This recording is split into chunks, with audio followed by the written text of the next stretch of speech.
Is de rigueur, above average is average, go figure. Is it some modern miracle of calculus? The such frequent miracles don't render each one unmiraculous? My mom says I'm a miracle. One look at my face and it's plain to see. Ever since the day comes, trust me a miracle. Is it clear there's no fear for a miracle like me? My mommy says I'm a precious ballerina. She has never seen a ballerina. She says if I mean I have to cut down on the creek. But I'm a ballerina, so give me more cake. Take another picture of our angel from this angle over here. She's clearly more emotionally developed than her peers. What a dear. Oh, honey, look at mommy. Don't put honey on your blood. Small for mommy, small for mother. We'll take another. Have you seen his school report? He got to C on his report. What? We'll have to change school. The teacher's clearly falling short. He's just delightful. So there is And it's something like she'd be a little brighter than her class. Oh yes, she's definitely advanced.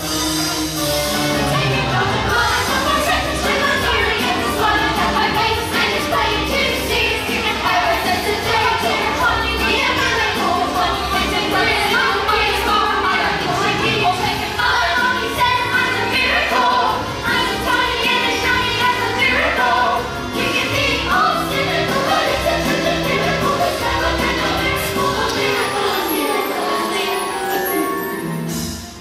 Look, is this gonna take much longer, Doctor? I've got a plane to catch at 3. I'm competing in the biannual International Amateur Salsa and Ballroom Dancing Championships in Paris. You're getting on a plane, Mrs. Wormwood? Of course I am. I always compete, Doctor. And this time, I have a secret weapon. Rudolfo. He's part Italian, you know. Very supple. Has incredible upper body strength. I think we should have a talk. So, what is it? What's wrong with me? Mrs. Wormwood, do you really have no idea? Gas? Mrs. Wormwood, I want you to think very carefully. What do you think might be the cause of this? Am I fat? Mrs. Wormwood, you're pregnant! What? You're going to have a baby! Oh, but I've got a baby. I don't want another one. Isn't there something you could do? You're 9 months pregnant. Antibiotics or... Oh my good lord! What about the biannual international and amateur salsa and ballroom dancing championships? Mrs. Wormwood, a baby? It's okay. It'll be a baby, Mrs. Wormwood, a child! The most precious thing this natural world can bestow upon us has been handed to you! A brand new human being! A life, a person, a wonderful new person is about to come into your life to bring love and magic and happiness and wonder! Don't play hell! Every life I bring into this world restores my faith in humankind. Who's Mrs. Wormwood? I'll touch you in a minute. Each newborn mind for canvas, yet untainted. This still unbroken skin, this uncorrupted mind. Every life is unbelievably unlikely. The chances of existence almost infinitely small. The most common thing in life is life.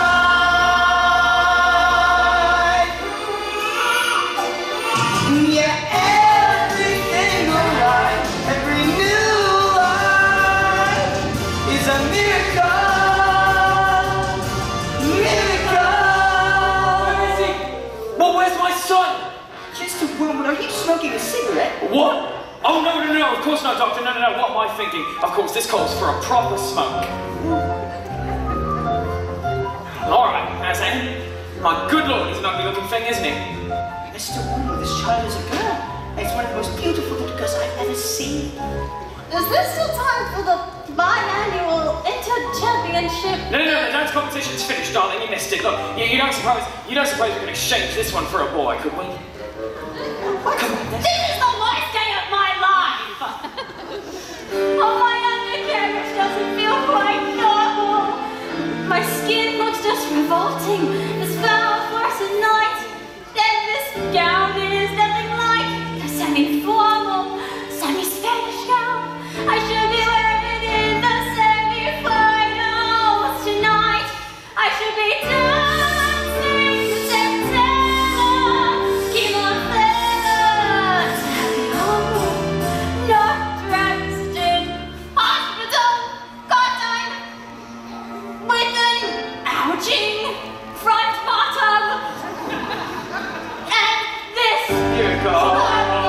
miracle, a beautiful miracle I have ever seen. And I can't find this freaking beast. Everyone is up to live for freedom.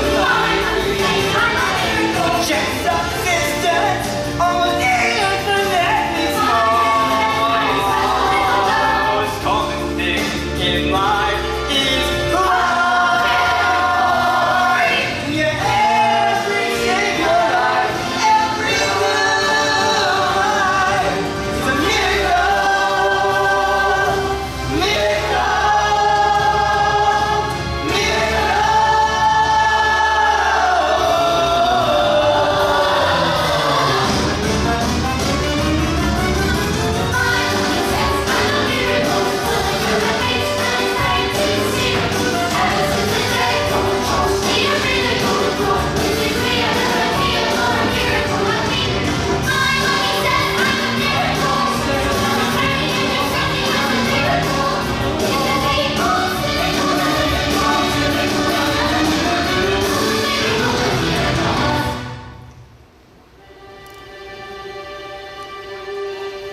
My mommy says I'm a lousy little worm.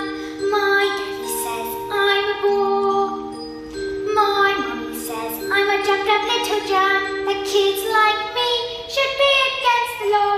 My mommy says I should learn to shut my pipe, or no one likes a smart mouth girl like me. Mom says I'm a good case for population control. Dad says I should watch more TV. Yes, sir. Yes, sir, that's absolutely right. So, yeah, 155 brand new luxury cars, yeah. Are they good runners? Well, let's put it this way, sir. You wouldn't beat them in a race. What? No, sir. Perfectly good runners, so yes, of course. So how much exactly were we talking about? What? Harry! What? Look at this! She's ready to go work! That's not normal for a 5-year-old. I think she might be an idiot. Listen to this. It was the best of times. It was the worst of times. It was the age of... Quit scaring your mother with that book now, boy. I'm a girl. And she keeps trying to tell me stories, Harry. Stories? Who wants stories? I mean, it's not normal for a girl to be all thinking. All right, sir, I'll call you straight back, yeah? Now, would you please shut up? I'm trying to put off the biggest business deal of my life, and I have to sit here and listen to this. Well, you know, it's your fault. You spent us into trouble and expect me to get us out. What am I, some flaming escapologist? Oh, an escapologist, he says. Yeah. What about me then? I've got a whole house to look after. Dinners don't microwave themselves, you know. If you're an escapologist, I must be an acrobat to bounce that off. Yeah, the world's greatest acrobat. I'm off to bleach my roots, and I shan't be talking to you anymore this evening, you horrid little man. I'm gonna make us rich. Rich? How rich? Very, very rich. Russian businessman, very, very stupid. Your genius husband is going to be selling them 155 knackered old bangers as brand new luxury cars. But the cars will break down. What about the Russians? Fair. Won't you listen to the boy? Fair. I'm a girl. Fair does not get you anywhere in life, you thickened twit brain. All I can say is thank heavens here that Michael has inherited his old man's brains. Isn't that right, son? Michael. Well, I shall take the money when you earn it, and I shall spend it. But I shan't enjoy it because of the despicable ways in which you've spoken to me tonight. You know, this is your fault. With all your stupid books and your stupid reading. What? But I didn't do anything. That's not right. Right. Let me tell you something. You're going off to school in a few days' time, and you won't be getting right there. Oh no. I know your headmistress, Agatha Trunchbull. Great big scary woman she is. Used to compete in the Olympics, throwing the hammer. I can only imagine what she's going to do to a squeaky little goblin like you, boy. I'm a girl. Now get off to bed, you stupid little bookworm.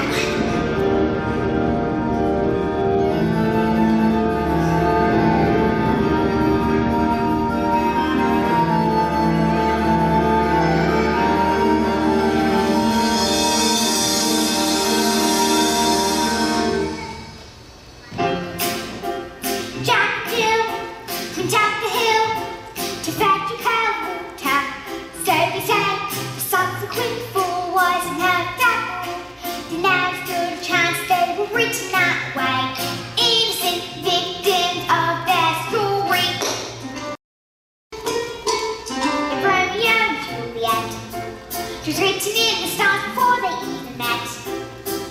That love and fate and a touch of stupidity brought them up. The hope of living happily, the ending were often a little bit gory. I wonder why they didn't just change their story. Told we have to be at all, but surely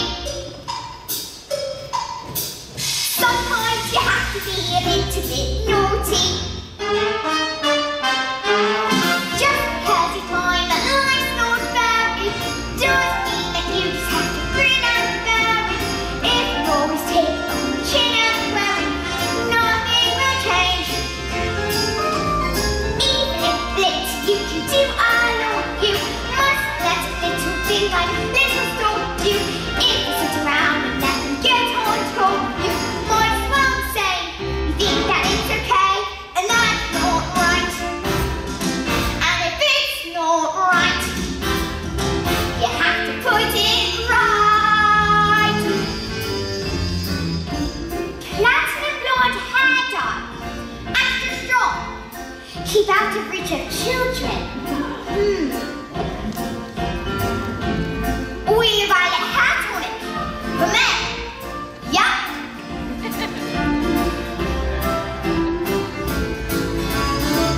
In the slip of a book, there's a tiny rainbow. In the seat of a wall, in the creak of a floorboard. Snow can begin with the flap of a wing.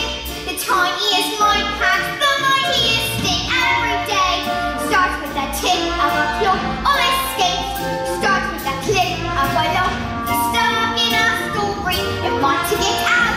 You don't have to cry, you don't have to shout. Just a little you do, I know you must let a little thing like little stop you. Exist around, let them get on top you. Won't take a thing. Just because you find that life's not fair, it doesn't mean that you just have to grin and bear it. If you always take it on the chin and wear it, you might as well say, think that it's okay, and that's not right. And if it's not right, you have to put it right. But nobody else is gonna put it right for me. Nobody but me is gonna change my story. Sometimes you have to be a little bit naughty.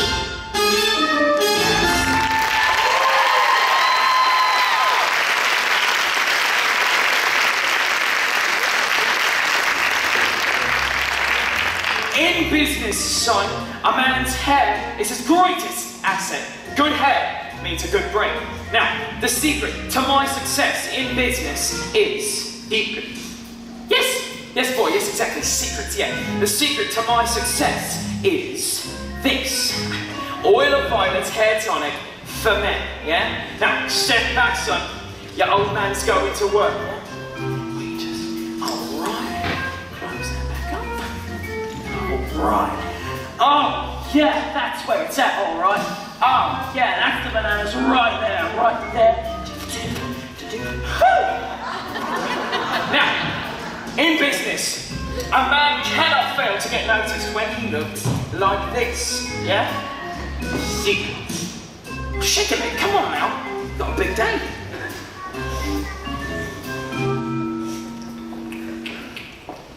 Your hair's green.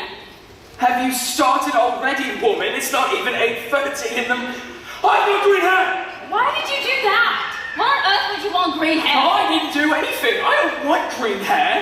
Maybe use some of Mummy's peroxide by mistake. That's exactly what you've done, you stupid man. Oh my good lord! My deal today with the Russians. What am I going to do? What am I supposed to do? I know what you can do. What is it? What can I do? You can pretend you're an elf. Yes, boy, exactly. It's exactly what I can do. I can pretend that I... What are you talking about, you fool? The boy's a loony. Mum, would you like to hear a story? Don't be disgusting. Go on, creep back to that library of yours or something. The sooner you're locked up in school, the better.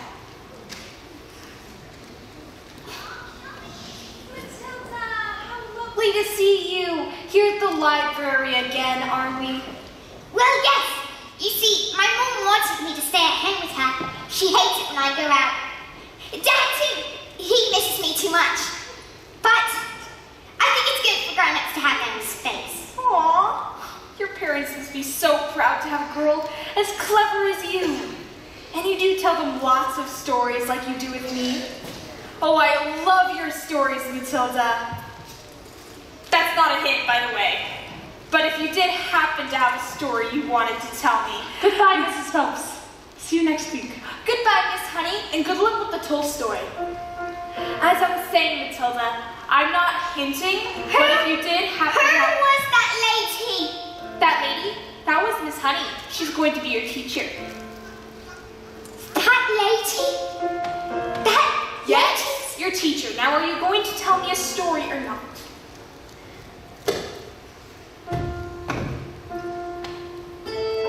Once upon a time, the two greatest circus performers in the world, an escapologist who could escape from any lock ever invented, and an acrobat who was so skilled it seemed as if she could actually fly, fell in love and got married. They performed some of the most incredible feats together anyone had ever seen, and people would come from miles around. Kings, queens, celebrities, astronauts, and not just to see their skill, but also to see their love for each other, which was so deep, it was said that cats would purr as they passed and dogs would weep with joy. They moved into a small old house on the edge of town, and in the evenings they would walk and take the air, and at night the children would wait in anticipation, hoping for a glimpse of the shiny white scarf the acrobat wore. But then they knew they only had to cry, "Tricks, tricks," and the two greatest circus performers in the world would instantly oblige in the most spectacular show just for them. But although they loved each other, they were famous and everyone loved them. They were sad.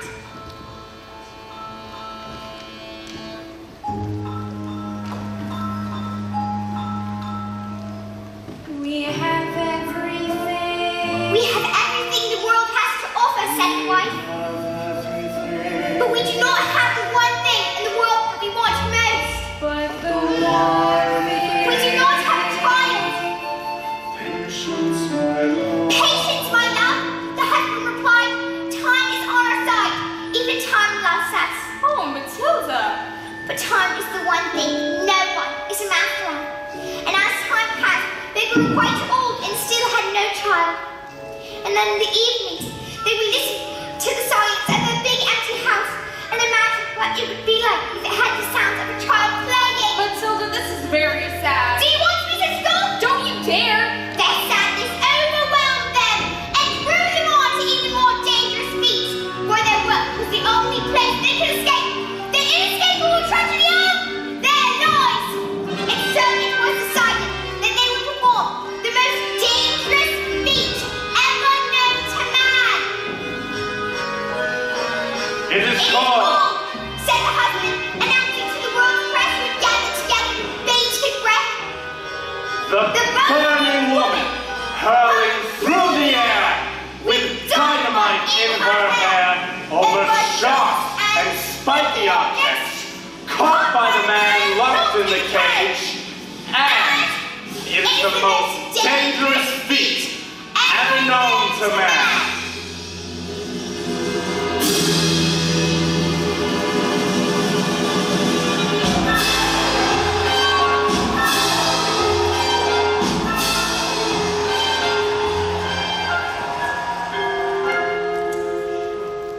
It is our destiny, said the wife, smiling sadly and slipping her hand into his.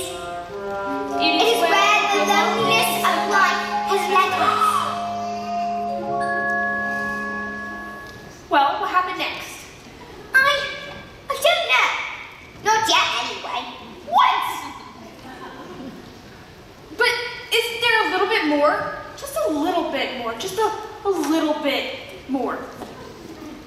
Anyways, your mother will probably be waiting for you. Is she here? I would love to meet her, actually. Maybe I could go grab grab a few tea bags. Goodbye, Miss Phelps. See you tomorrow. After your first day of school.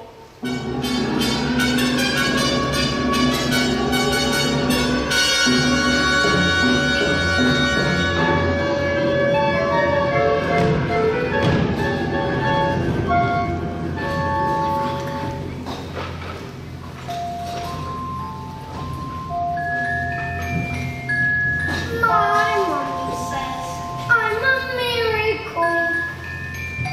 My daddy says I'm a special little guy. I am a princess. And I am a prince. Mom says I'm an angel. Mom says I'm an angel. Mom says I'm an angel. So if you're able to survive this fence by being a prince or a princess, you should see so escaping tragedy. And even if you put in me some effort, give this wasting energy. 'Cause your life that you never is ancient is so real. I have suffered in this jail. I've been trapped inside this cage for ages. This living out. But if I try, I can't remember that before my life had ended, all my happy days were over. Before I first heard the feeling of the world. When I was curious, so listen and ask 1,000 questions. But unless you want to yourself, listen out and I'll teach you. You listen here, my neighborly Christ is a feeling. You step out of line and try and don't listen great out of trouble. And remember to be extremely careful.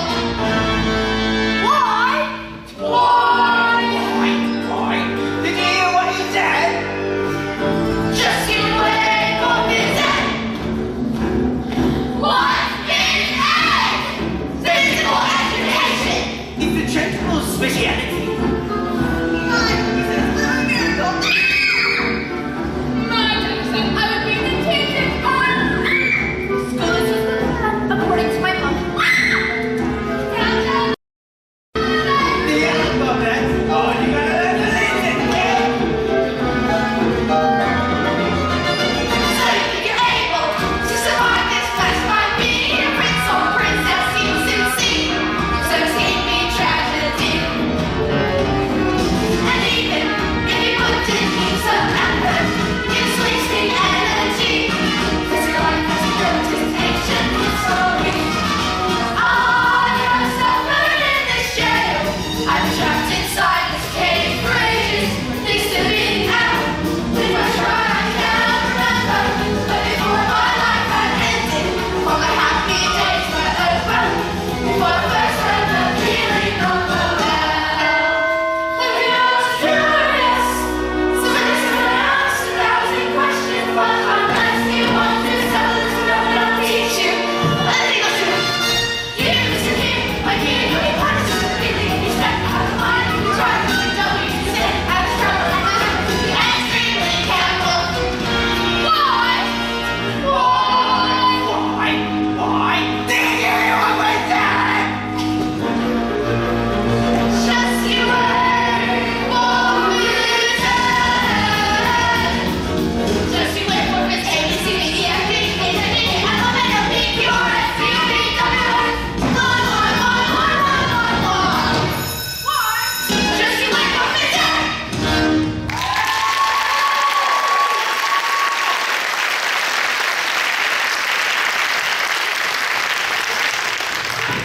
Children, my name is Miss Honey, and today is a very special day. Your first day at school. Now, do any of you know any of your 2 times tables? Wonderful! Matilda, isn't it? Please stand and do as much as you can. 1 times 2 is 2. 2 times 2 is 4. 3 times 2 is 6. 4 times 2 is 8. 5 times 2 is 10. 6 times 2 is 12. 7 times 2 is 14. 8 times 2 is 16. 9 times 2 is 18. 10 times 2 is 20. 11 times 2 is 22. 12 times 2 is 24. For my word! 13 times 2 is 26. 14 14 times 2 is 28. 15 times 2... Stop! Good heavens, how far can you go? I don't know. Quite a long way, I think. Do you think you could tell me what 2 times 28 is? 56. Well, yes, that's very... Now, how about this? This is much harder, so don't worry if you don't get it right, but 2 times 487. If you really took your time, do you think you could... 974. 12 sevens? 84. All right, let's leave maths for the time being and look at reading. Can anyone read this? Oh, me. I can pick me. Very well, Nigel.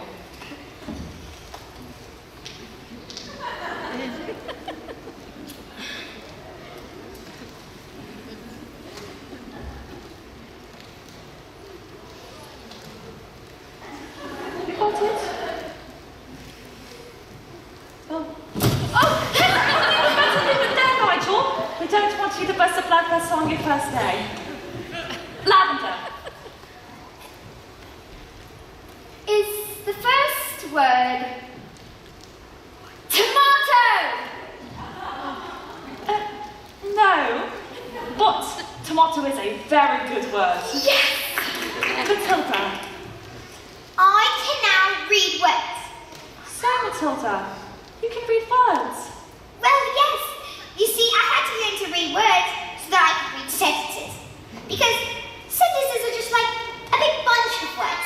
And if you can't read sentences, you've got no chance with books. And have you read a whole book yourself, Matilda? Oh yes, more than one. I love books. I read quite a few last week. A few? In a week?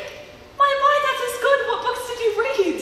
Nicholas Nickleby, Oliver Twist, Jane Eyre, Tessa of the Two Upfields, Secret Garden, Crime and Punishment, Jane Eyre, and The Cat in the Hat. Oh!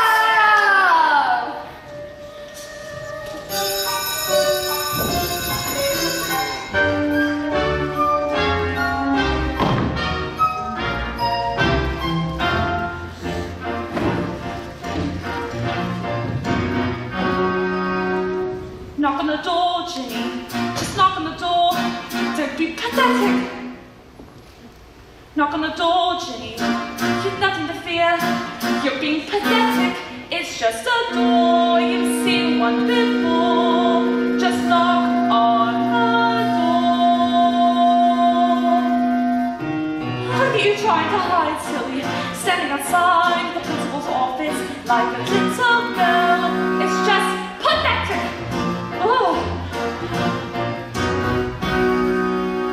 Look at you hesitating, handshaking. You should be embarrassed, you're not a little girl. It's just pathetic. Knock on the door, Ginny. What are you waiting for? Just knock on the door. Perhaps I'll wait. She's probably having a meeting or something and will want to be interrupted if anything. Caution in this situation is sensible. One should avoid confrontation when possible. I'll try later then. But this little girl,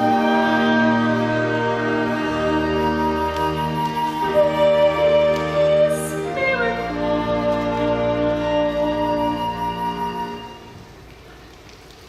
Knock on the door, Jenny. Just knock on the door. Don't be pathetic. Enter! Well, don't just stand there like a wet tissue. Get on with it. Well, guess Miss Trunchbull does. In my class, that is, there is a little girl called Matilda Wormwood. Daughter of Mr. Harry Wormwood, who owns Wormwood Motors. Excellent man. Told her to watch out for the little brat, though. Says she's a real wart. Oh, no, headmistress. I don't think Matilda's that kind of child at all. What is the school motto, Miss Honey? Babinatum es magatum. Bambinatum est maggotum. Children are maggots. In fact, it was probably her who put the stick bomb under my desk this morning. I shall have her for that. commend you for suggesting it. But I didn't. Miss Trunchbull, Matilda Wormwood is a genius. Oh, nonsense. Haven't I just told you she is a gangster? But she knows her times tables. So she's learned a few tricks. But she can read. So can I. I have to tell you, Headmistress, that, in my opinion, this little girl should be placed in the top form of the 11-year-olds. What? But she is a swim, a shrimp, an unhatched tadpole. We cannot just place her in with the 11-year-olds. What kind of society would that be? What about rules, honey? Rules. I believe that Matilda Wormwood is an exception to the rules. An exception to the rules.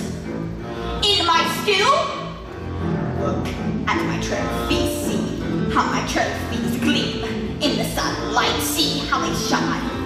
What do you think it took to become English hammer throwing champion? 1969, do you think in that moment when my big moment came that I treated the rules with casual disdain? Well, like hell, as I stepped up to the circle, did I change my plan? What? As I chalked up my palms, did I wave my hands? I did not. As I started my spin, did I look at the view? Did I drift up and drink for a minute or two? Do you think I faltered or amended my rotation? Do you think I altered my intended elevation? As the hammer took off, did I change my grunt? The grunt I had practiced for many a month. Not a dot, not a jot. Did I stray from the blot? Not the detail of my throw once adjusted or forgotten. Not even when the hammer left my hands and sailed higher above the stands. Did I let myself go? No, no, no, no, no, no.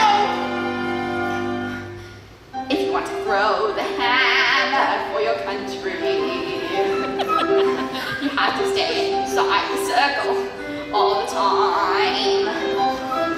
And if you want to make the team, you don't need happiness or self-esteem. You just need to keep your feet inside the line. Sing, children. 2, 3, 4. If you want to throw the hammer for your country, you have to stay inside the circle all the time. What to teach success? You don't use your tenderness.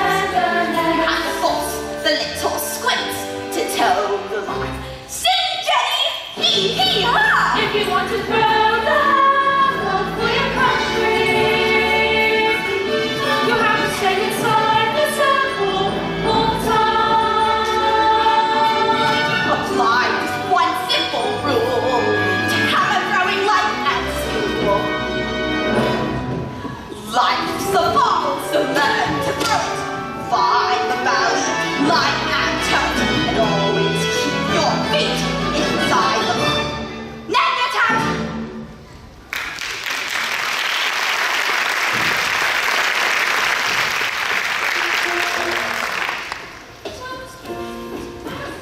Mistress, that it is my intention to help this little girl. Whether you like it or not.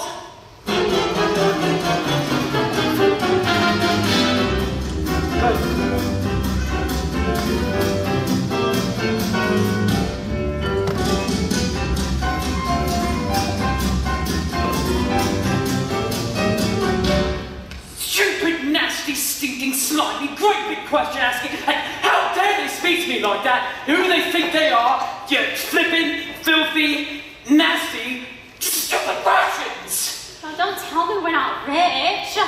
It was the mileage. They took one look at the mileage on the first car and they told me, they said, these cows are knackered. Stupid Russians.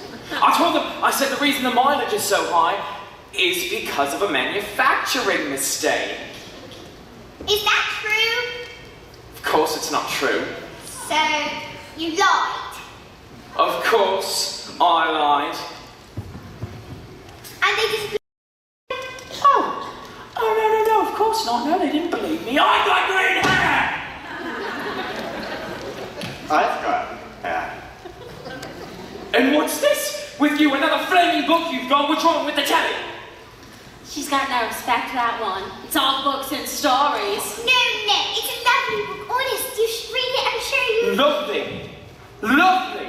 Oh, let me show you what I think of your lovely. No, it's a library book. It's from the library. You shut the little brat.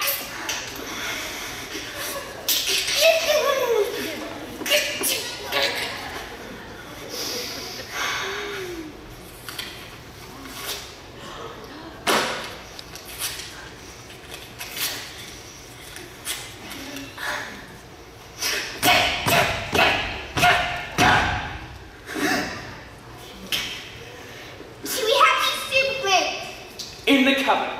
Oh! And while you're at it, why don't you stick that stupid book to your stupid head?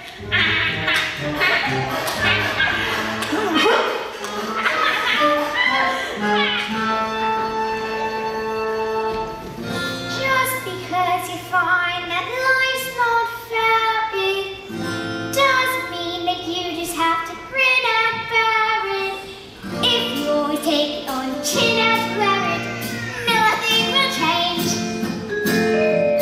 Even if little you can do, I know you must let a little thing like little stop you. If you sit around and let them get on top you, might as well say, think that it's okay, and that's not right.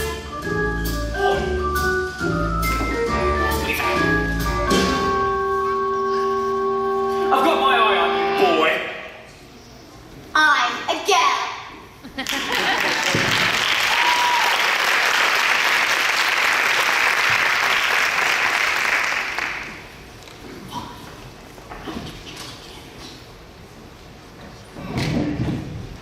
Hey Matilda, can I ask you a question? Do all those brains in your head give you a headache? I mean, it's got to hurt all squished in there. No, it's funny. They just fit. Right. Well, look, I gotta stick around. If they start to squeeze out your ears, you're gonna need help. I'm Lavender, and I think it's probably for the best if we're best friends. Hide me! Someone put a whole can of syrup under Mrs. Trunchbull's chair. She sat down, and when she got up, her knickers stayed stuck to the chair. Someone said I did it, but I never did, and now she's after me. That's not fair at all! Oh, you're done, kid. You're finished. Once the Trunchbull's got you, you are squished. Yesterday she caught Julie's Rotwinkle eating a licorice during science. She just picked him up, swung him around, and threw him out the window. Don't listen to them. That didn't happen. They're just trying to scare us. Oh, Matilda, saying she's going to put me in choke me.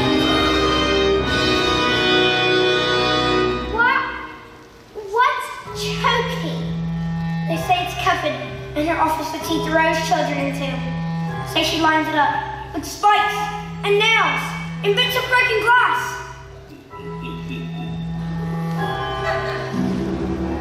There's a place you are sent if you have been made good, and it's filled with spikes and wood, and it isn't wide enough to sit.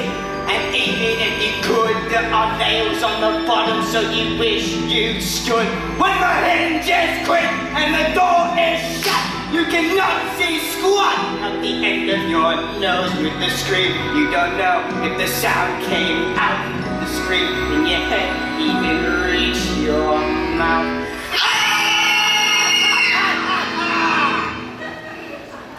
All right. Look, when did this happen? 20 minutes ago? But why? Oh no, she's coming! You better hide. Quick, lasers!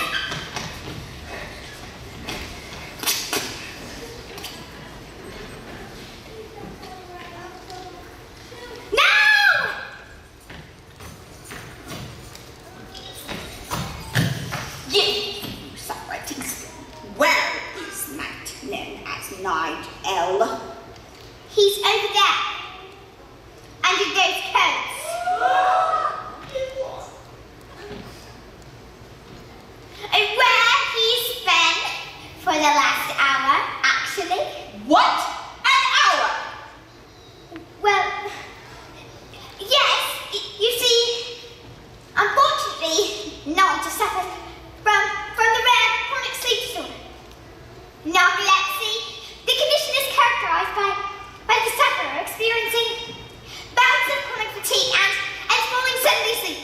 without knowing, or any warning at all. You see, Nigel fell asleep. And we put him in those codes for safety. Didn't we? Didn't we?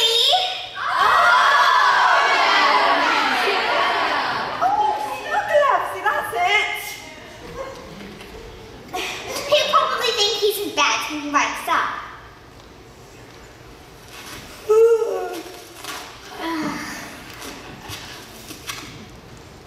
Time for school yet, Mum?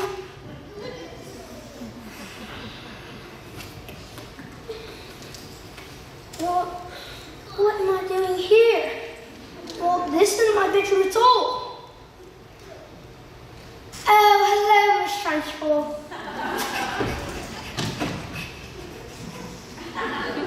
Amanda Fripp!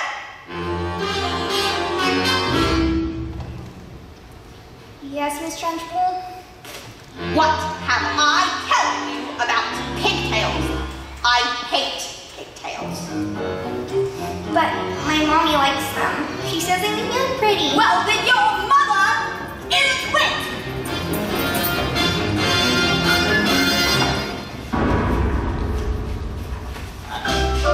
Look out!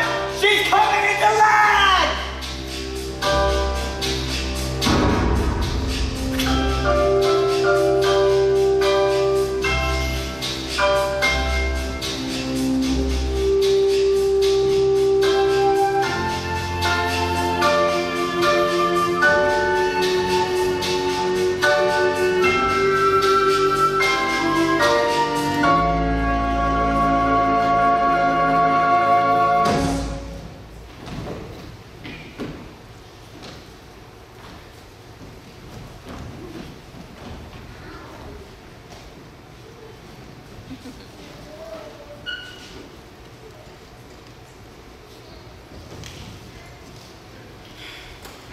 You.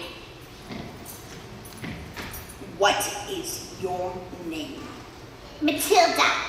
Matilda Wormwood. So you are Wormwood. I might have known well. You have just made a very big mistake. Just so you all know, she's my best friend.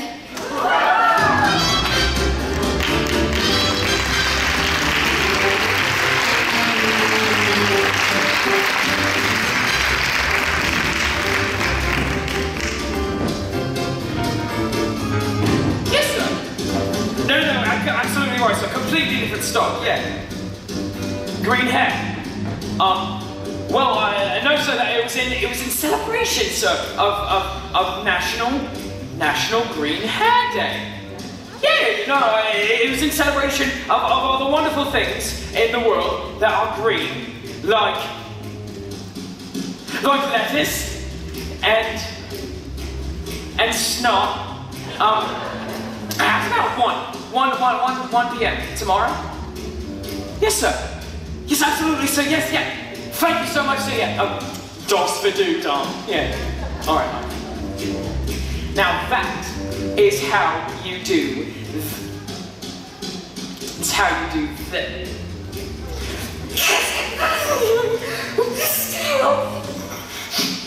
You know what? I am going to keep it on because it looks like rain.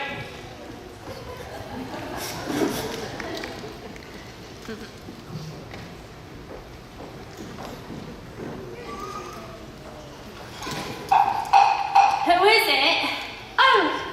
Yes, hello. My name is Miss Honey, Matilda's teacher. A bit busy right now. It will only take a moment. Oh, well, come in if you must. This is Rodolfo. Oh, it's nothing like that. He's my dance partner. We're rehearsing. Ciao. Oh, buon italiano. Viene. Ciao, Rodolfo. Piacere, come stai? What? Who is this, babe? Do you know what interruptions do to my energy flow? What do you want, Miss Chutney? It's Miss Honey. Well, as you know, Matilda's in the bottom class, and children in the bottom class aren't really expected to read. Well, stop her reading then. Lord knows we've tried. I'm in the zone, door. I can feel it in my hips. Don't waste this. I'm not in favor of girls giving out clever pants, Miss Hussey. A girl should think about makeup and hair dye. Looks are more important than books. Now look at you and look at me. You chose books and well, I chose looks. I beg your pardon? I'm on fire here, babes, please. But Matilda can calculate complicated figures in her head in an instant. Calculate this. Oh, fantastical! Her mind is incredible. But little help from us she could. Mind? Her mind? You don't know anything, do you? Somewhere along the way, my dear, you've learned an awful error. You ought to blame yourself now, come along. You seem to think that people are clever. It's very quaint. It's very sweet, but wrong. People don't like smarty pants would go around claiming that they know stuff we don't know. Next tip. What you know matters less than the volume with which what you don't know is expressed. Content has never been less important. So you have got to be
Get on your feet, Ginny.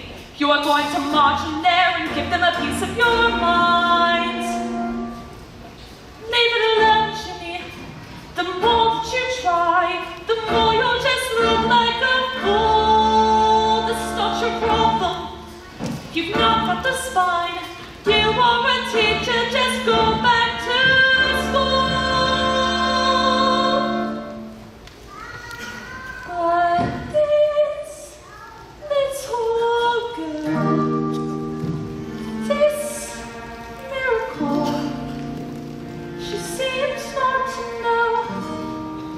Was she special at all? And what sort of teacher would I be if I let this little girl fall? I can see this little girl needs somebody strong to fight by her side.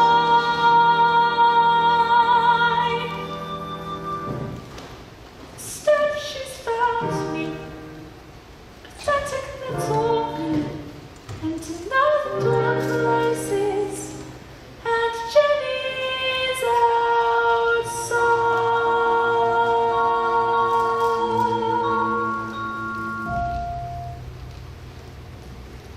And so the great day arrived.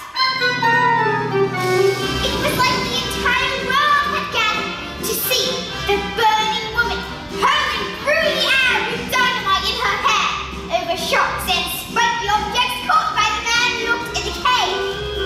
Everything was arranged by the acrobat's sister, a frightening woman who used to be a middle-class hammer thrower who loved nothing better than to scare the children of the town. People whispered that in her dark and brooding heart she resented her sister for both her love and her success. Suddenly, out came the escapologist, dressed as usual in his tights and spangly costume. But there was no sign of the acrobat, and no glimpse at all of her shiny white scarf. And instead of the musical fanfare, there was silence as he solemnly strode into the ring. Ladies and gentlemen, boys and girls, the burning woman hurling through the air with dynamite in her hair over sharks and spiky objects caught by the man locked in the cage has been cancelled. No!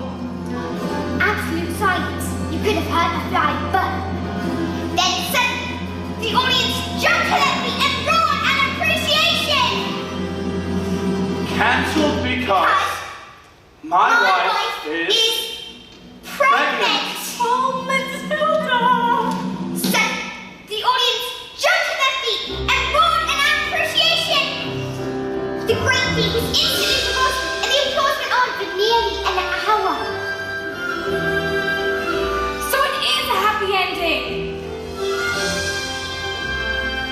Forgotten. Forgotten by everyone, that is, except the acrobat's sister. When all had quieted down, she stepped forward and produced a contract. A contract? A contract you have signed to perform this feat, and perform this feat you shall. No! I have paid for the publicity, the catering facilities, the toilet facilities. If I give them right their money back, where's my profit? A contract is a contract is a contract. My hands are tied. The burning woman hurled through the air with dynamite in her hair over shocks and spiky objects caught by the man locked in the cage will be performed, and for this day it shall. Or the prison you both shall go. No! No! Mrs. Spelt, are you crying? Maybe I shouldn't tell you anymore. Oh no, Matilda. We must find out how it ends. And I'm not crying because it's sad. It's just that they want that child so very much. It must be wonderful for a child to be so wanted. Yes, wonderful. Goodbye, Miss Phelps.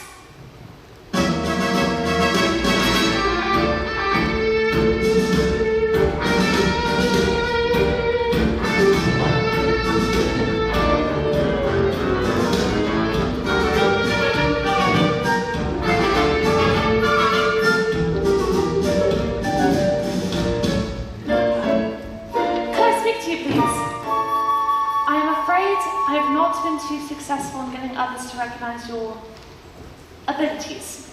So, starting tomorrow, I shall bring in a selection of very clever books that will challenge your mind.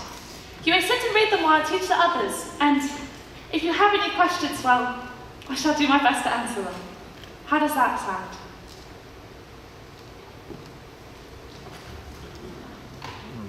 Matilda!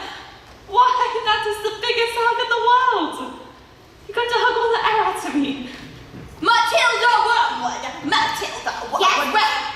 Yes, Miss Trunchbull. Ha! So you admit it, do you?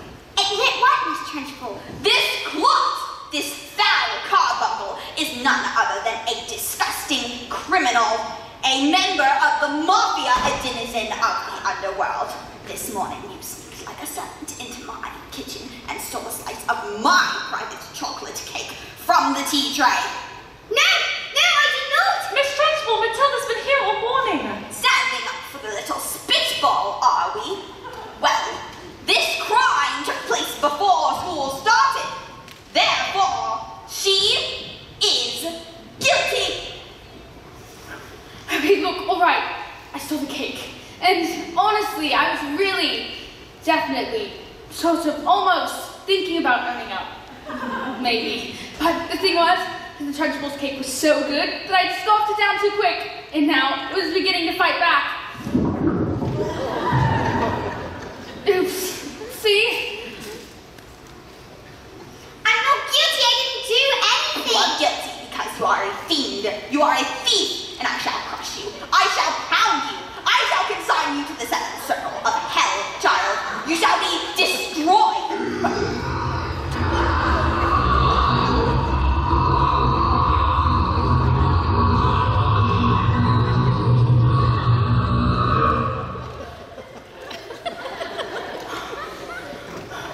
It was the biggest burp I'd ever done. The biggest burp I'd ever heard. Biggest burp I'd ever heard about.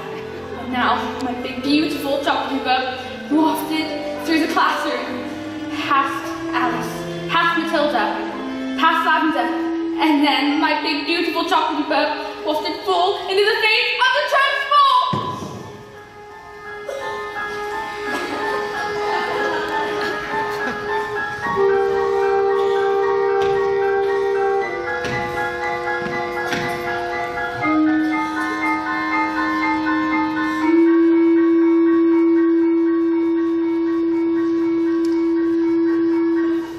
Bruce Bogtrotter, Yes, Miss Trunchbull? you liked my cake, didn't you, Bruce? Oh, yes, Miss Trunchbull, I'm very, very sorry, but... No. As long as you enjoyed the cake. That is the main thing. Is it? Yes, Bogtrotter, it is. Well, I did, thank you. Wonderful. Marvelous. It just makes me so happy. It gives me a warm glow in my lower intestine.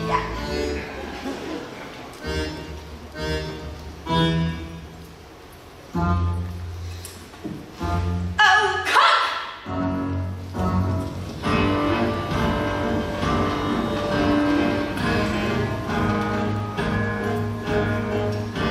What is the matter, Bogtrotter? Lost your appetite? Well, yes, I'm full. No, you are not full. I shall tell you when you are full, and I say that criminals like you are not full until you've eaten the entire cake. But I can't eat it all. Headmistress, he'll be You sick. should have thought of that before he made a pact with Satan and decided to steal my cake. He can't.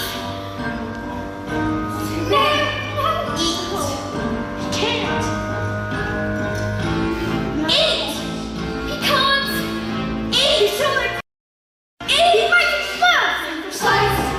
Or even too, Bruce. My life would be nice. But even you, Bruce. I admit. Just me and it. There's not a lot of difference in size. He can't. He can't. He surely can't. Surely can't. You're the man, Bruce. He might explode. He's quite elastic. He's fantastic. Look at him go. I can't watch him in effect. The constant burners. We expect it. You have a wild Bruce. Maybe you're nauseous. It's like the TARDIS. The sinner of the room beyond its eyes.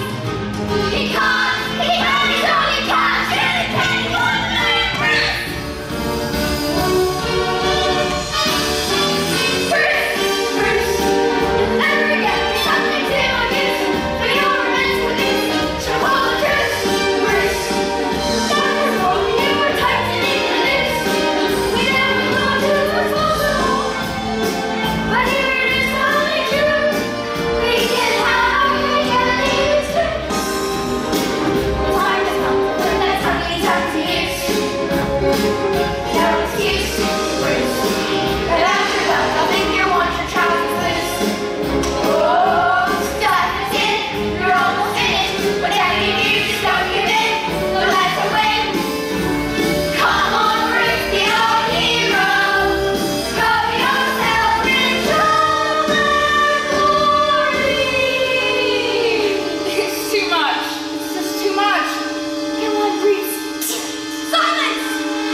play. That is all right, Jenny. We all get carried away sometimes. Well done, Bog Trotter. Good show. Well, come along, Bog Trotter. What? Where? Oh, have I not mentioned that was the first part of your punishment? There is more. The second part. And the second part is choking. Yes, Miss Trunchbull, please, you can. Do you think I would allow myself to be defeated by these maggots? But you did it all. You did what you asked. Think I am, honey, a fool, a weakling, an idiot? You?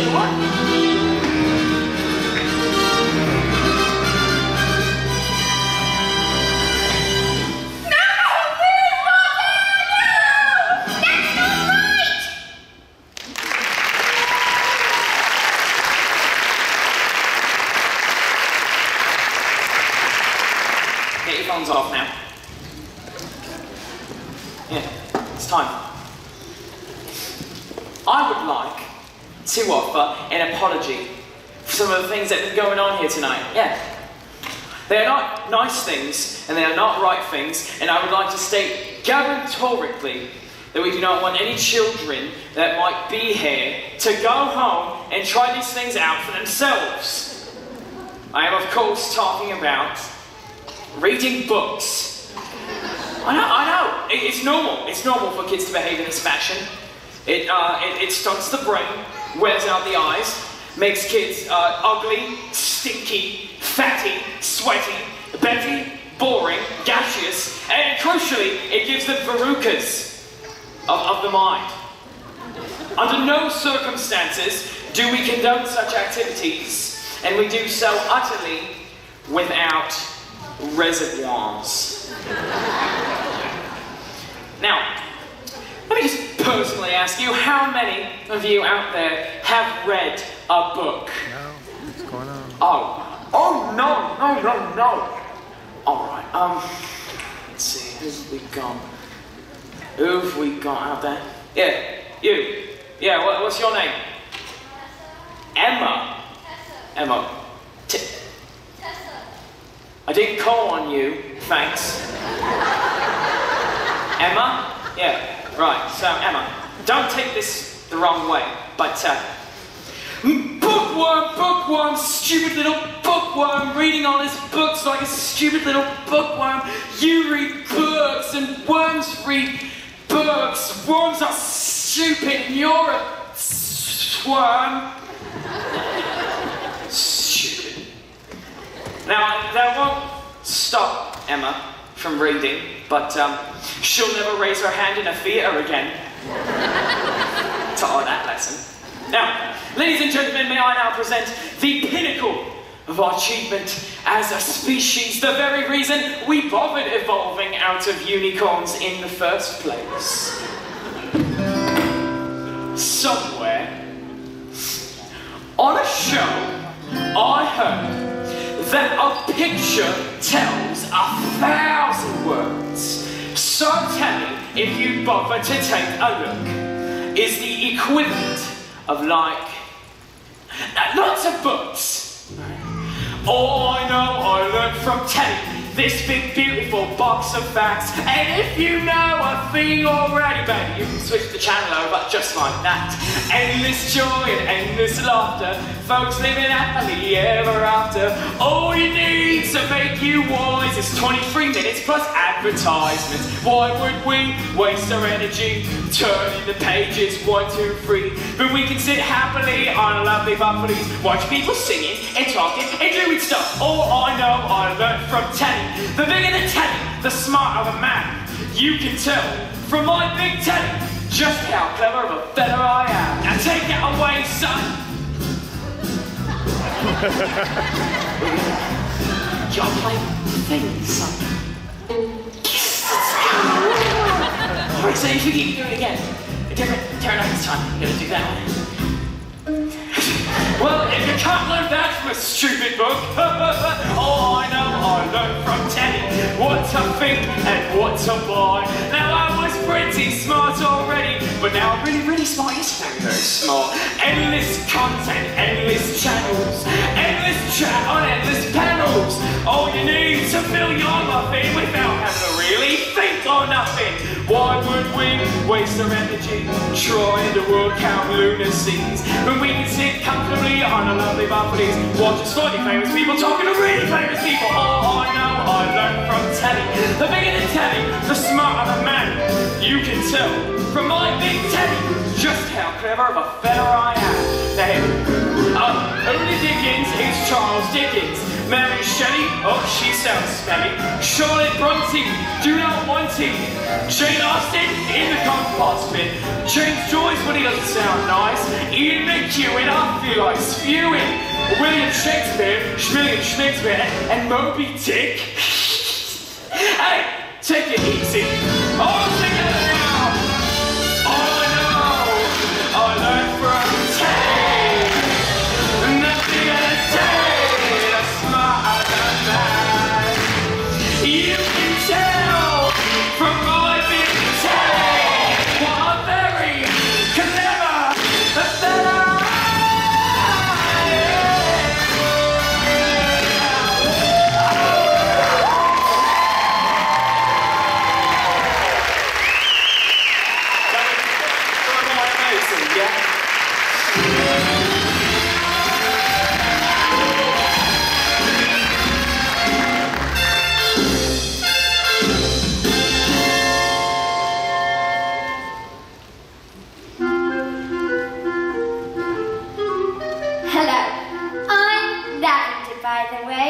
Matilda's best friend.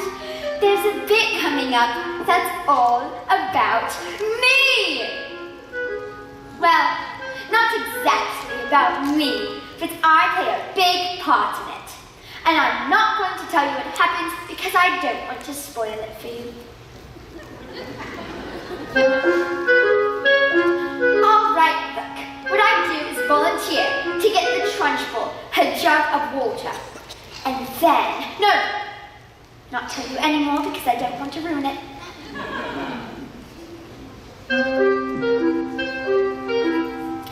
On the way back, I find a newt.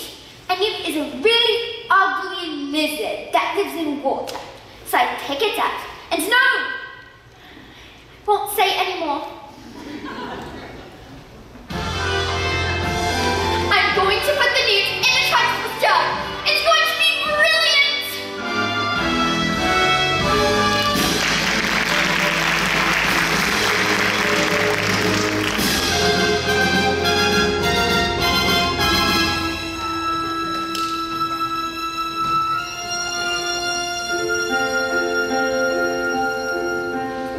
Wanna grow up? I will be tall enough to reach the ground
school. Well, yes. Bits of it anyway. Mrs. Phelps, where's the revenge section? What?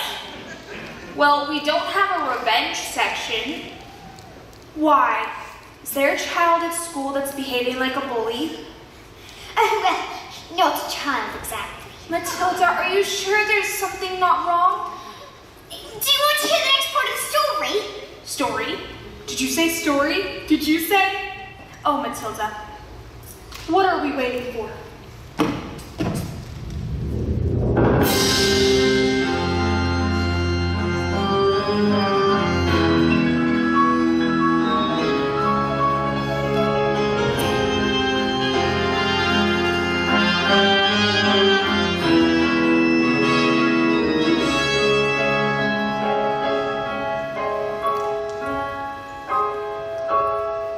Slowly, very slowly, the acrobat wound her shiny white scarf round her husband's neck. For luck, my love, she said, kissing him with the gentlest of kisses. Smile, we have done this 1,000 times. Then suddenly, she hugged him with the biggest hug in the world, so hard that she thought she would hug all the air right out of him. And so they prepared themselves for the most dangerous feat ever known to man. The great escapade from the cage, leaned out with one hand, catch his wife, and a fire extinguisher with the other. It put out the flames of her specially designed dress within 12 seconds before they reached the dynamite in her hair, and the flames blew his wife's hat off. Sorry, go on. The trick started well. The moment the specially designed dress was set alight, the apparatus swung into the air. The crowd watched as she hurled and was shot from the spiky objects. 1 second, 2 seconds. The crowd held their breath as the flames crept up her dress. 3 seconds, 4 seconds. She began to reach her arms out towards the cage. 5 seconds, 6 seconds. Then suddenly, the padlock pinched and the green cage fell away. 8 seconds, 9 seconds, and the door flings open, and the great escapologist reaches out one huge muscled arm to catch his wife and the child. 9 seconds, 10 seconds. Oh, I can't look. 11 seconds, and he grabbed her hand, and the flames were instantly covered in burn. Before they could both be blown to pieces. Hooray! So it is a happy ending.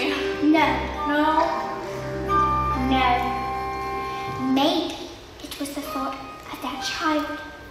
Or maybe it was the nurse.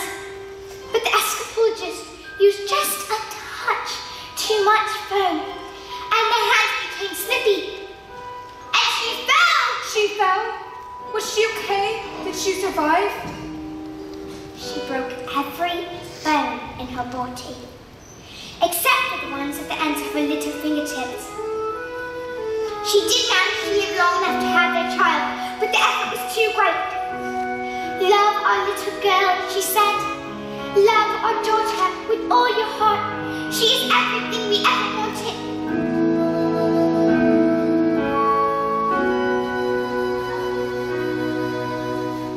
Love our girl with everything. She is everything. And then she died. And then things got worse. What?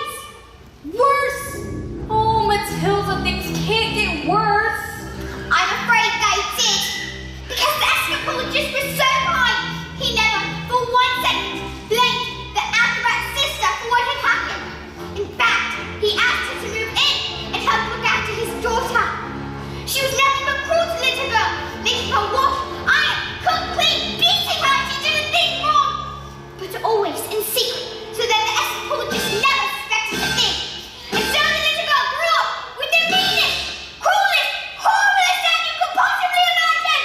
Well, let's call the police. Mrs. Phelps, it's just a story. What? Oh, right, of course. Matilda, you are so smart. Your parents must think they've won the lottery having you. Oh yes, they do. They're always saying that. They say, Matilda, you're like winning the lottery. Yeah, I bet you.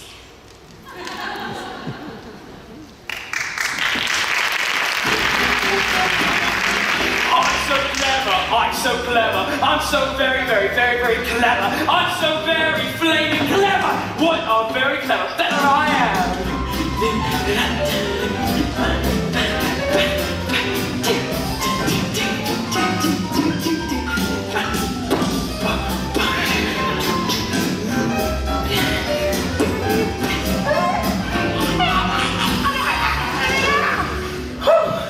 All right, get over here, you! Stop! There's only one man I do that with. All right, now everybody gather around. I want my family to share in my triumph. Not you, boy. I'm a girl. So, 155 old bangers on my hands, with the mileage on the clock, telling the truth that each one was knackered. Now, how could I possibly make the mileage go back? I couldn't very well drive each car backwards, could I? Backwards. When suddenly, I had the most genius idea in the world. I run into the workshop, grab a drill, attach it to the speedometer of the first car, and using my incredible mind, by the way, turn it on, and whack it into reverse. Backwards. Yes, boy, exactly, backwards, yes! The drill's motor whirls 1,000 times a second backwards, and within a few minutes, I reduced the mileage on the old rust bucket to practically nothing! I did it to every single car! Backwards. Stop talking now, darling.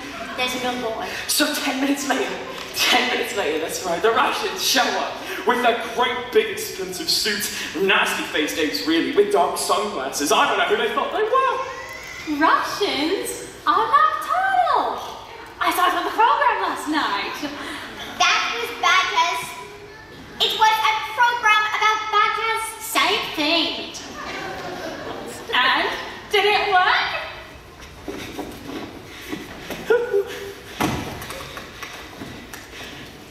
Oh, it's upside down. Go! Fantastic! Now I got a phone room door for all day long! But that's not fair. You cheated them. They trusted you and you cheated them. What is the matter with you? What have I done to deserve a child like you? You know what I'm gonna do tomorrow? I'm going down to that library of yours, and I'm gonna tell that old bag that you'll never be let in again! What never? If she does, I'll make sure I have her fired! I'll put an end to your stories, young man. You will never read another book for as long as you live! Now get in there and stay in there, you nasty little creep!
so wrapped up in my grief for my wife that I have forgotten the one thing that mattered to us most.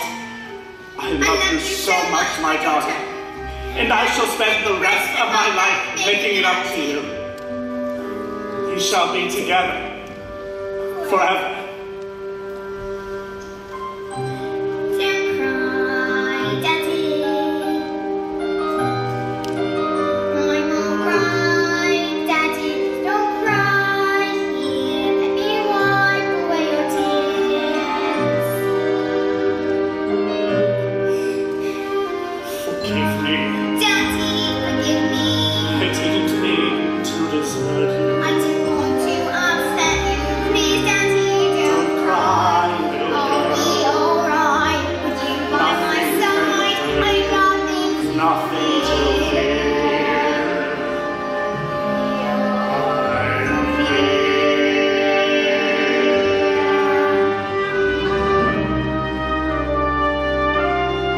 But when Lily took her first sleep, the anthropologist's thoughts turned to the acrobat's sister, and an almighty rage grew inside of his great heart. This This thing, demon, this villain, this monster, she has sullied the memory of my wife. She has betrayed the trust of her own sister, and she has shown cruelty to the most precious reality of my marriage. Bullying children is the case. Then let us see what this creature thinks she can do when the wrath of a grown man stands before her.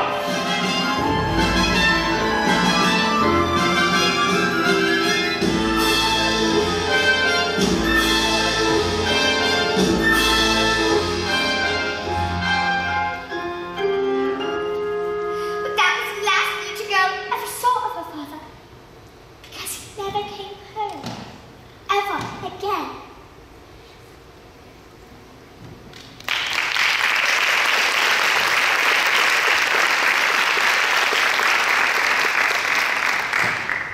Matilda, I've got you those books we spoke about, so if you would like.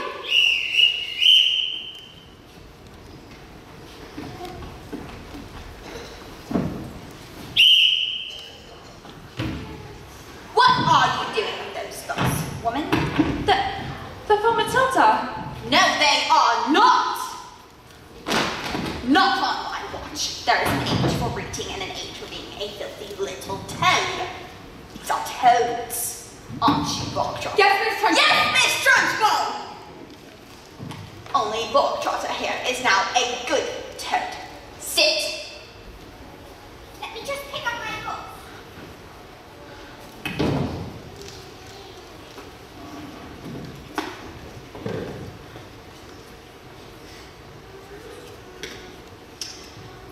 It has become clear to me, honey, that you have no idea what you are doing. You believe in kindness and fluffiness in books and stories. That is not teaching! Teach a child. One must first break the child.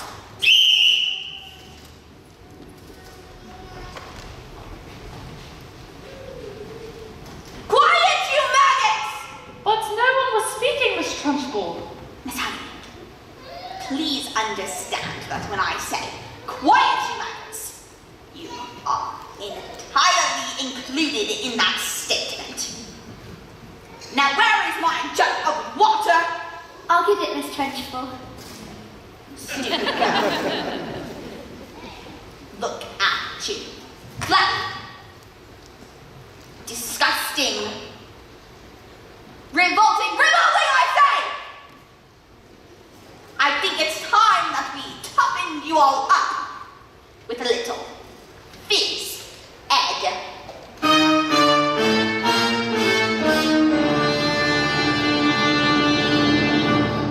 This school of 8 has started reeking. Quiet, maggots, when I'm speaking! Reeking with a most disturbing scent. Only the finest nostrils smell it, but I know it oh too well. It is the odor of rebellion, the bouquet of dissent. And you may bet your britches this headmistress finds this foul but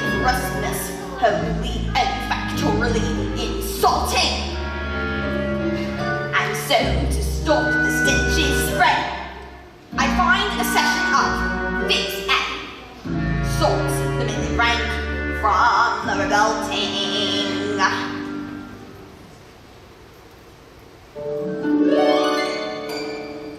The smell of rebellion comes out in the sweat, and his head will get you sweating, and it won't be long before I smell the palm of aiding and abetting. A bit of his head will tell us who has a head full of rebellious thoughts. Hold!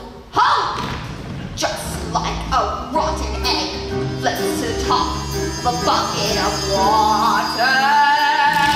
The smell of rebellion comes to the boat, the reek of insubordination, the whiff of resistance, the smoke of dissent, the funk of mutiny in action, the noise of weed becomes too big and greedy. You really need to nip it in the bud. Position 2! Before the worm starts to turn, you must scrape off the dirt and rip it from the mud. The whiff of insurgence, the stench of a tent, the reek of green versus protest, the pump of defiance, the eerie rock of doom, the walk of anarchy in progress. Once we exercise these demons, they shall be too pooped for scheming. Some double-time discipline should stop the wrath from setting in. Alright, let's step it up. Double time. 1, 2, 3, 4. Discipline, discipline. For children who are listening, 4 minutes who are fidgeting or whispering a history that chattering and chittering that now is twittering. It's different with the smattering of discipline. We must begin insisting on rigid teams and discipline. Persistently resisting this anarchistic mystery. These minutes you are fidgeting on frattering. But little ones like this, they just want discipline. The simmering and whimpering, the dribbling and spindling, the deciding to take you into issue we can fix. There is no mystery, the mastery, the art of mastery is discipline, discipline, discipline. The smell of rebellion, the stench of revolt, the reek of greed, you must be plotting, the whiff of resistance, the palm and the scent, the bump of model five rotting.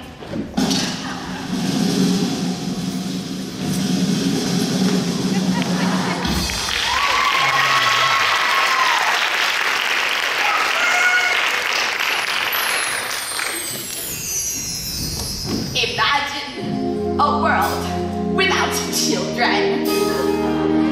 Close your eyes and just dream. Imagine, come on, try it! Peace and quiet, a babbling stream. Now imagine a woods with a cottage. And inside that cottage we find a dwarf called Zeke, a carnival freak who can fold paper hats with his mind. And he says, don't let them steal your horses. No, don't let them take them away. If you find a way, they'll be waiting for you, singing, nay, nay. She's mad. And there, just like I said, the singing maggot rears his head. Even the squeakiest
Now, I'm going to put it in the trenchful. Quiet!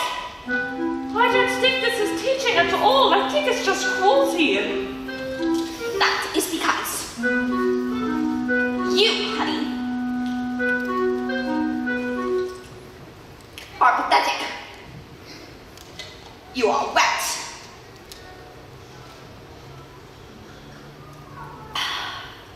You are weak.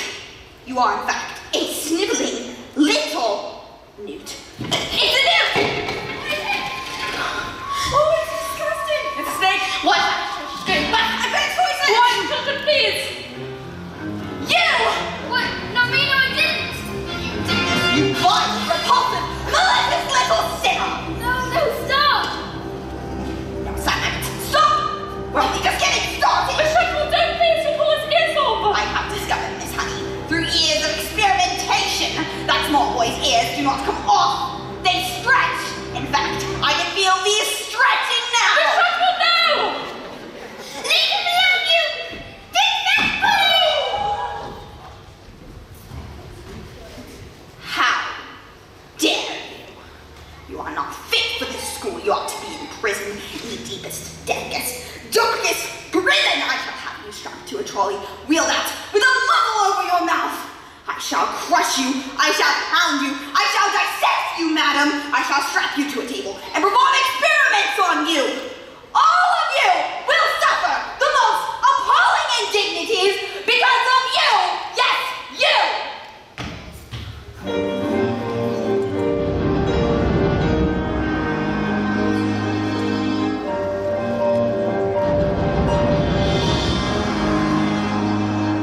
Have you ever wondered what I have about how nice they say red? For example, there's no red knowing if red is the same thing in your head as red means in my head when someone says red. How if we are traveling at almost the speed of light and holding a light, that light would still travel away from us. At the full speed of light, which is right in the way I'm trying to say. Not sure, but I'm wondering inside my head. I'm not just a bit different from some of my friends. These answers, they're coming to my mind. I'm betting these stories delivered to me fully written. And when everyone shouts like they seem to like shouting, the noise in my head is incredibly loud. And I just wish it'd stop, my dad and my mum. And I tell you, and the stories would stop just once. And I'm sorry, I'm not quite explaining it right. The noise perhaps anger, and anger is light. It's burning inside me, would usually fade. But it isn't today, and the heat and the shouting, and my heart is pounding, and my eyes are burning, and suddenly everything is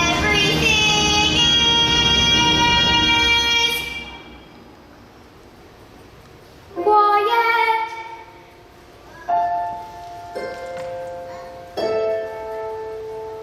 Like silence, but not really silent.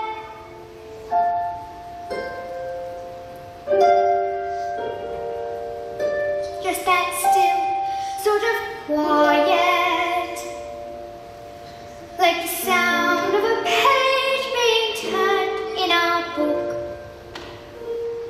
or a pause in our walk in our wood.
your children. And you, madam, are standing there like the squid, and you are its beating heart. But I am a match for you, and I tell you, there is nothing I shall not do. There is no length I shall not go. There is no punishment I shall not inflict. There is no finger I shall not break. There is no ear I shall not. What is that? What? Get it off! It's going north! It's going north! I've got a newt in my knickers! I've got a newt in my knickers! I've got a newt in my knickers!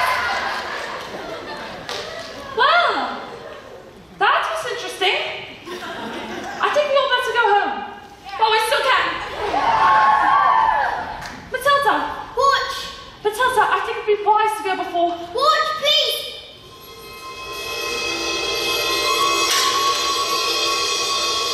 I moved it with my eyes! Am I strange? How do you fancy a nice cup of tea? What do you think it is? This thing with my eyes! I cannot pretend that I know, Matilda, but I don't believe we should be frightened of it. I think it's something to do with that incredible mind of yours. You mean there's so many brains in my head and there's not enough room, so they're squishing out through my eyes? Well, not exactly, but yes, something like that. You certainly are a special girl, Matilda. I met your mother. She's unusual. What about your father? Is he proud to have a daughter as clever as you? Oh yes, he's very proud. He's very, very, very, very, very proud. He's always saying that, in fact. He says, "That's not true, Miss Honey.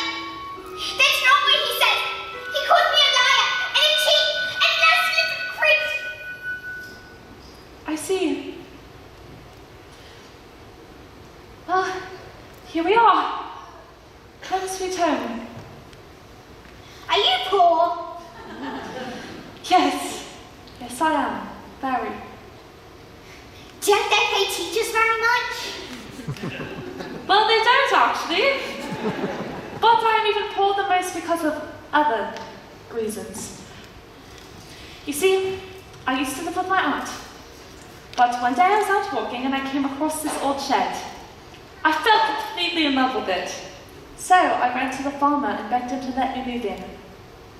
He thought I was mad, but he agreed, and I've lived here ever since. But Miss Honey, you can't live in a shed. I'm not strong like you, Matilda. You see, my father died when I was young. Magnus was his name. He was very kind. But when he was gone, my aunt became like my legal guardian. She was mean and cruel as you could possibly imagine.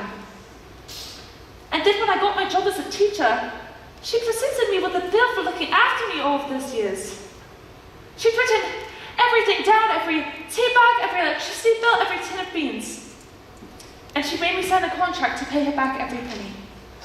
She even produced a document saying that my father had given her his entire house. But did that really happen? Magnus, I mean, did he really just give her his house? I don't know. But I find it hard to believe.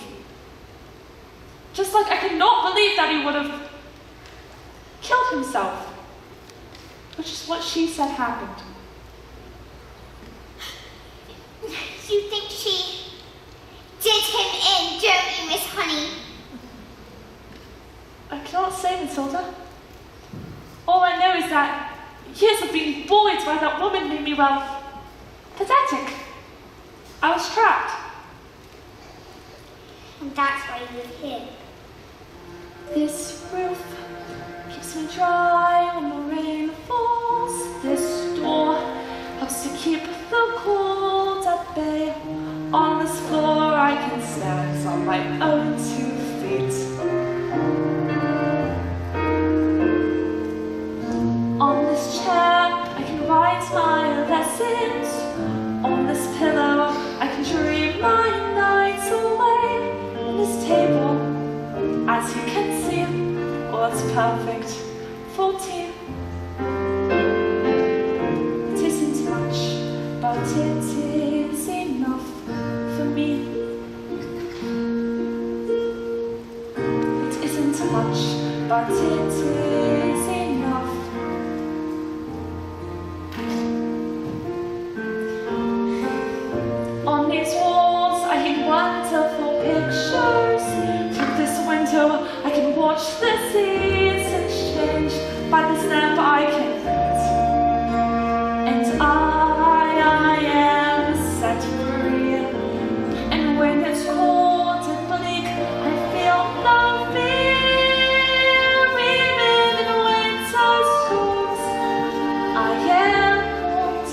are small but stubborn far, and there is nowhere I would rather be.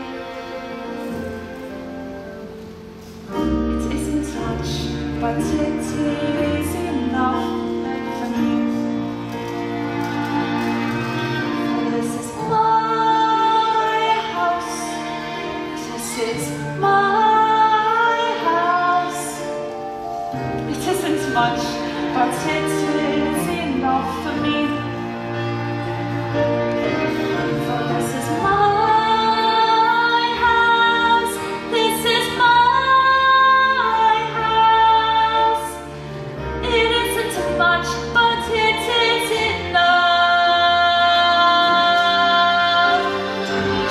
And when it's cold and bleak, I feel no fear. Even the winter storms Don't cry, stubborn fight. give me, take this means to this land. I know that I have everything I need is here.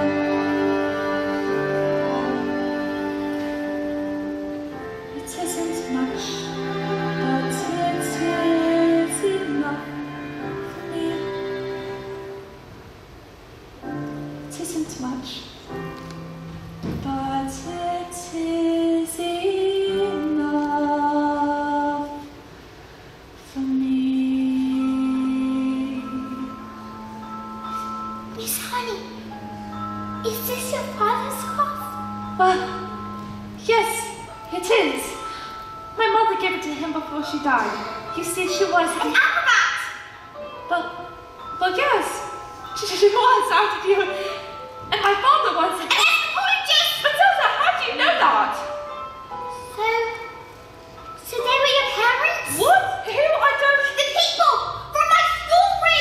What story? I'm telling a story and I thought I was making it up, but it's real. It's your life!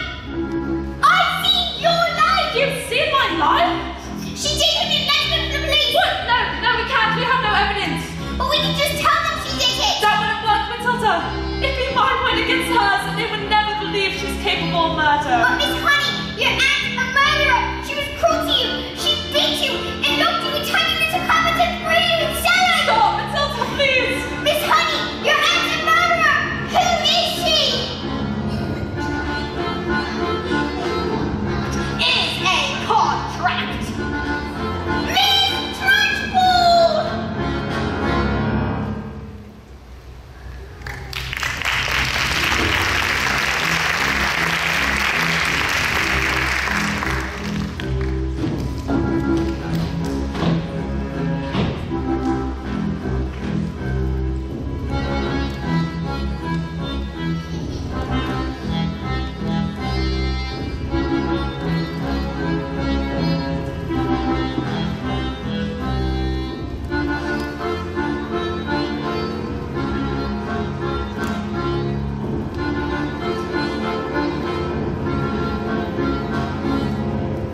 You see, children, in this world, there are two types of human beings.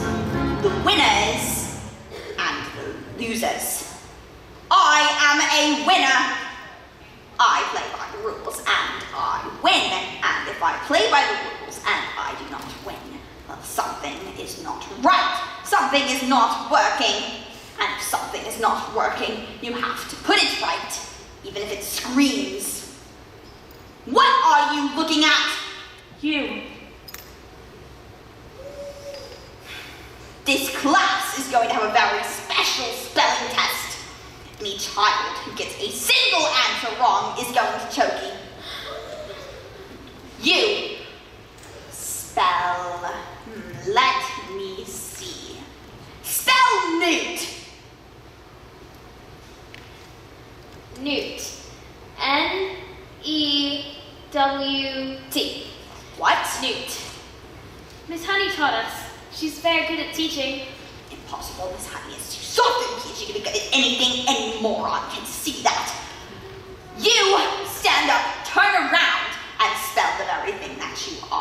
Revolting. Revolting.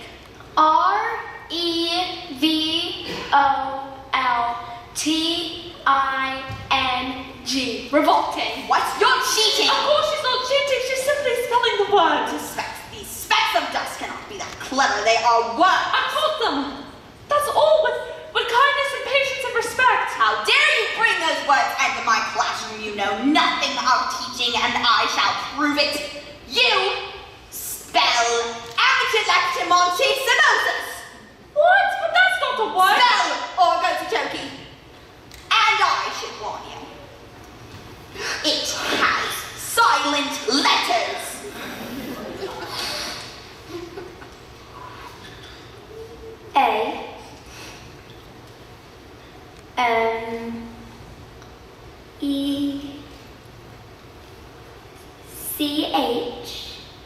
A-M-E-C-H-E. Oh dear. Oh dearie, dearie, dear. K. I'm sorry. It was a silent Z. You are going to choking. Cat! C-A-F. Cat. Oh, look, I got it wrong. You can have some me and take it too. What? Dog. D-Y-P. And me. What? X-A-P-F-Y. And me. You can put this all in, Choky. Banana. G-T-A-A-B-L. No, stop this at once. D-T-X-W-V. Now K-X-L-E-P. no. This at Naughty. once. P-U-F-T-Y-X-Z. Naughty. I didn't. B. That's Not. bully. W-O-A-N-L. I forbid you guys to say another word. P-X-Q-Q-Q. No. A-S-T. 1, 2, 3, 4. 89X. Revolting. You have to put us all in choking, miss. You can't put us all in choking. Come now, maggots. Did you really think I hadn't thought of that? I have been busy. A whole array of chokies. One for each and every one of you. And now that our little spelling test is over, I can tell you that each and every one of you has failed. You see, children, in this world there are two types of human beings. The winners and the losers. And I am a winner. Look, the chalk, it's moving. It's moving. It's What? writing something. What the devil? What? Who? No one's doing anything at all. No. What? No. This is madness. No. You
The acrobat and the anthropologist's daughter received a letter from a solicitor.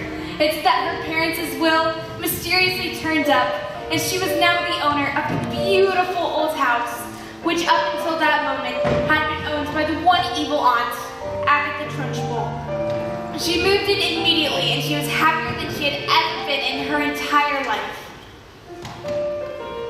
As for Miss Trunchbull, she was never seen again. The Chokies were immediately destroyed and a new headmistress took over. And her name was Miss Honey, and it was often said that it was the best school in all of the land. And do you know something else? Matilda was never again able to move things with her eyes. I thought perhaps it was because her mind was being challenged. But she said it was because she no longer had a need for superpowers. But sometimes I would look at Matilda. This little girl who had done so much to help others, but who was stuck with parents who were mean and cruel and called her names, and I would feel my blood boil. And I wished I could just do something. So, this is the end. And I wish so much that I could tell you that the story has a happy ending. I wish so much that I could tell you that Matilda got the love she deserved. But perhaps the truth is that not all stories have happy endings.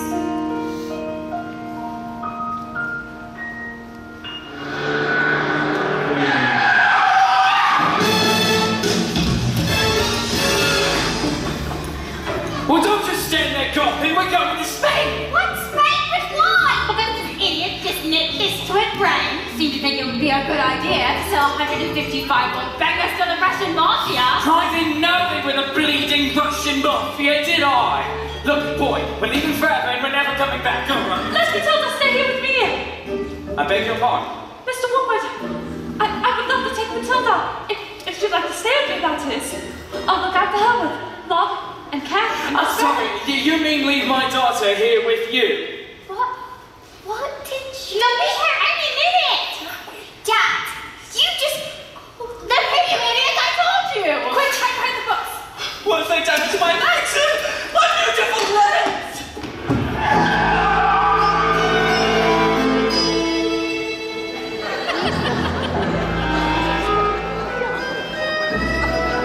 You're the Orangewood's daughter? Yes. Where is your father?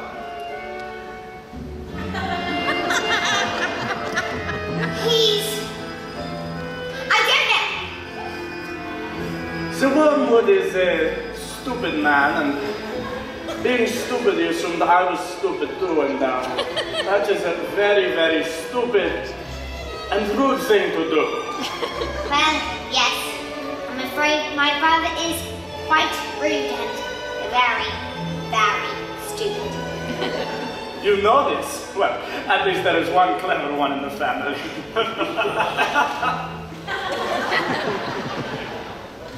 What is your name, little girl? Matilda. I like you, Matilda. You seem smart. Sadly, in my line of work, I don't often get to meet smart people like you. most of the people I deal with, their thinking is very backwards. E даже, путрави Slavomir taca uca, da prijatno poznakomica, jeszcze baszkojem do omnoj. Спасибо. Мне тоже приятно познать. Кумыца, вспомни. Ты говоришь по-русски? Не так хорошо, как у меня. А ты есть это про CV. Язык я буду стараться не так хорошо. Matilda, who taught you to speak Russian? Well, I taught myself, I guess. You see, I was reading Dostoevsky and I thought it would be better to read it in the language it was written in. Oh, Matilda Wormwood, it is truly an honor to meet such a girl as you. Now, Matilda, your father has been very stupid and very rude to both of us, yes? Well, I can very easily have one of my friends here teach him some manners. And one day, when he leaves hospital, he will still be stupid, but not so rude, I think. I give this as gifted. What do you say?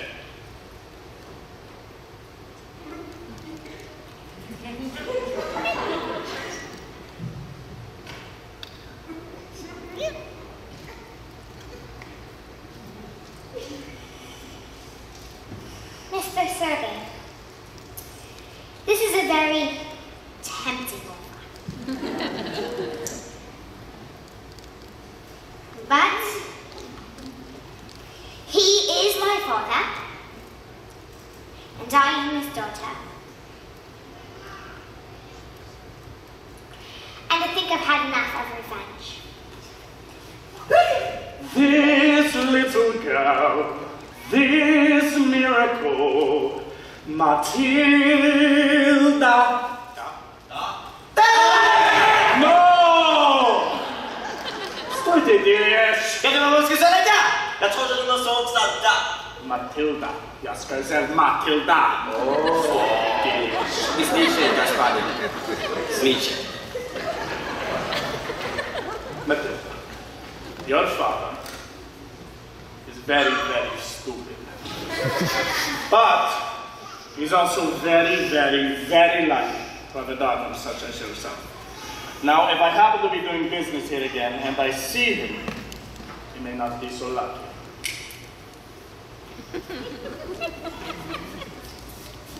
Quick! Let's get out of here before they change their minds! Wait! What about the girl?